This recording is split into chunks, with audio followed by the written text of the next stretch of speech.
നമസ്കാരം, ഞാൻ ഡോക്ടർ അചന്ത. ഇപ്പോഴത്തെ ഒപിയിൽ ഏറ്റവും കോമൺ ആയിട്ട് കണ്ടുവരുന്ന പ്രശ്നമാണ് വയറിളക്കം. വയറിളക്കം പ്രധാനമായിട്ട് രണ്ട് തരത്തിലുള്ളത്, ഇൻഫെക്ഷ്യസ് ഡയേറിയയും നോൺ ഇൻഫെക്ഷ്യസ് ഡയേറിയയും. നോൺ ഇൻഫെക്ഷ്യസ് ഡയേറിയ നമ്മൾക്ക് കോമൺ ആയിട്ട് വരുന്ന എന്തെങ്കിലും ഗുളികകൾ കഴിച്ചതിന് കാരണം, അല്ലെങ്കിൽ ഫുഡ് എന്തെങ്കിലും ഗ്യാസ്ട്രൈറ്റിസ് ഉണ്ടാക്കിയത് കാരണം, അല്ലെങ്കിൽ എക്സാമിന്റെ ടെൻഷൻ കാരണങ്ങളൊക്കെ കൊണ്ട് വയറിളക്കം വരുന്നത്. അത് പ്രത്യേകിച്ച് ഒന്നും ചെയ്തില്ലെങ്കിലും നല്ലോണം വെള്ളമൊക്കെ കുടിച്ചാൽ തനിയെ മാറിക്കോളും. ഒരു ORS ഒക്കെ ധാരാളമാണ്. ഇനി ഇൻഫെക്ഷ്യസ് ഡയേറിയോ, ശരിക്കും ഇവ ബാക്ടീരിയയോ വൈറസോ പ്രോട്ടോസോവയോ ഒക്കെ കാരണമായിരിക്കും ഉണ്ടാവുന്നത്. ഈ അണുക്കളെ നശിപ്പിക്കാത്തടത്തോളം കാലം ഈ വയറിളക്കം മാറുന്ന കാര്യം വലിയ പാടാണ്. അപ്പൊ അതുകൊണ്ട് തന്നെ ഇൻഫെക്ഷ്യസ് ഡയേറിയയ്ക്ക് അതാത് ഡോക്ടർമാരുടെ നിർദ്ദേശവും പരിചരണവും അത്യാവശ്യമാണ്. പിന്നെ നമ്മുടെ നാട്ടിൽ കണ്ടുവരുന്ന കോമൺ ആയിട്ട് കാര്യം, വയറിളക്കം ഏതും ആവട്ടെ, അത് ഇൻഫെക്ഷ്യസ് ആണോ നോൺ ഇൻഫെക്ഷ്യസ് ആണോ, പെട്ടെന്ന് പിടിച്ചു നിർത്തണം.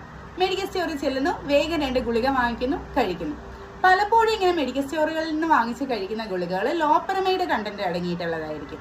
ഈ ലോപ്പറമൈഡ് എന്ന് പറഞ്ഞിട്ടുള്ള വയറിളക്കം പെട്ടെന്ന് നിർത്താൻ ഉപയോഗിക്കുന്ന ആന്റി മോട്ടിലിറ്റി ഡ്രഗ്സ് പല രാജ്യങ്ങളിലും ബാൻഡ് വരെയാണ്.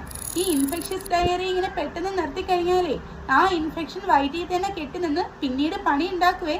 അതുകൊണ്ട് വയറിളക്കം നിസ്സാരക്കാരനല്ല. വയറിളക്കം വരുമ്പോൾ ഏറ്റവും കൂടുതൽ അപകടങ്ങൾ ഉണ്ടാവുന്ന ഡീഹൈഡ്രേഷൻ കാരണമാണ്. അതുകൊണ്ട് ആരൊക്കെ വയറിളക്കത്തിന് ഫേസ് ചെയ്യുന്നോ ORS സൊല്യൂഷൻ ഭയങ്കര ഇമ്പോർട്ടൻ്റ് ആണ്. നിർബന്ധമായിട്ട് നമ്മൾ വയറിളകയോ ഛർദ്ദിക്കുകയോ ചെയ്യുന്നതിനനുസരിച്ചായിട്ട് നമ്മൾ ORS സൊല്യൂഷൻസ് കുടിച്ചുകൊണ്ടേയിരിക്കണം. ഇൻഫെക്ഷ്യസ് ഡയേറിയയുടെ ലക്ഷണങ്ങളാണ് പനി, വയറുവേദന, ഫൗൾ സ്മെല്ലിംഗ് ആയിട്ടുള്ള ലൂസ് സ്റ്റൂള്, അല്ലെങ്കിൽ ബ്ലഡ് സ്റ്റെയിൻഡ് ആയിട്ടുള്ള ലൂസ് സ്റ്റൂള്. ഇങ്ങനെ എന്തെങ്കിലും കണ്ടാൽ നിർബന്ധമായിട്ട് ഡോക്ടറെ കാണണം. ഈ ഇൻഫെക്ഷ്യസ് ഡയേറിയയ്ക്ക് കൂടെ ഒരു പനിയും കൂടെ ഉണ്ടാവും കേട്ടോ.